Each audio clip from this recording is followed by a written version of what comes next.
to another episode of Simple Vegan Recipes, and I am so happy that you guys can join me.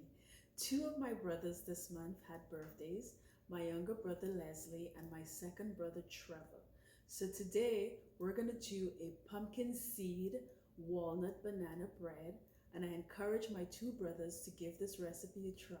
So let's get started. So the recipe calls for half a cup of organic cane sugar, 2 medium ripe bananas, 1/3 of a cup of olive oil, 1 cup of spelt flour, 1 cup of all-purpose flour, 1 teaspoon of baking soda, 1 teaspoon of baking powder, 1 teaspoon of grounded cinnamon, half a teaspoon of salt, 1 cup of chopped walnuts, 1 cup of almond milk, and half a cup of raw chopped pumpkin seed.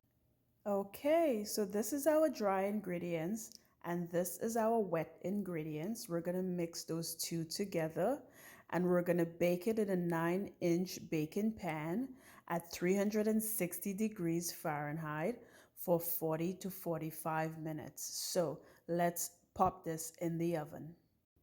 Okay, so this is the mixture. We're going to put it in the baking pan. Okay, so we're all done with our pumpkin seed walnut banana bread.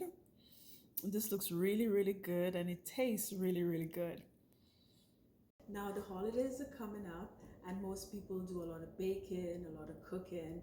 What I can do is encourage you to give this vegan banana bread a try, and don't forget to subscribe to this channel. So I'll see you next time on Simple Vegan Recipes. Bye for now.